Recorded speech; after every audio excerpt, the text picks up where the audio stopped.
Weekend కదా let's prepare a simple snack with bread. ఈ video అయితే నాకు చాలా స్పెషల్, ఎందుకంటే ఇది నా cousins video. They are supporting me in this way. So cute అనిపించింది నాకైతే, అండ్ కొంచెం ఎమోషనల్ కూడా అయ్యాను. రెసిపీ సింపులే but they are putting efforts కదా నా కోసం, అది నాకు చాలా క్యూట్గా అనిపించింది.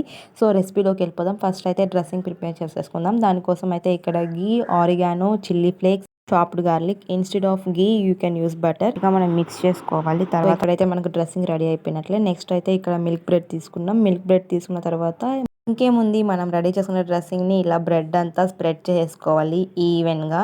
మీకు ఇంకా కావాలి అంటే ఇందులోకి ఆనియన్స్, క్యాప్సికమ్, ఇలా లోడెడ్ వెజ్జీస్ అన్నీ యాడ్ చేసేసుకోవచ్చు.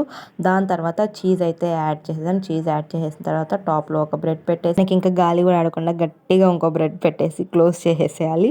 తర్వాత స్టవ్ ఆన్ చేసేసుకొని ప్యాన్ పెట్టేసుకొని, ప్యాన్ కొంచెం హీట్ అయ్యాక మనం రెడీ చేసుకున్న బ్రెడ్ పీసెస్ని మొత్తం అందులో పెట్టేసి నీట్గా రోస్ట్ చేసుకోవాలి. సో ఇలా 2 సైడ్స్ మనం రోస్ట్ చేసుకోవాలి. అలా రోస్ట్ చేసుకున్న తర్వాత అంతే, మనకు బ్రెడ్ గార్లిక్ టోస్ట్ రెడీ అయిపోతుంది. సో అలా రెడీ అయిపోయిన దాన్ని తీసుకొచ్చి ప్లేట్లో పెట్టుకొని తినేసేయడమే. మీకు ఉట్టిది వద్దు అనుకుంటే ఇలా కెచప్తో పెట్టుకొని తినచ్చు. టేస్ట్ అయితే చాలా బాగుంటుంది. సో ట్రస్ట్ మీ, ఖచ్చితంగా మీరు ఇది ట్రై చేయండి. అండ్ మీకు ఎలా అనిపించిందో నాకు కామెంట్ చేయండి. మన ఛానల్కి సబ్స్క్రైబ్ చేసుకోవడం అస్సలు మర్చిపోవద్దు. Thanks for watching and see you.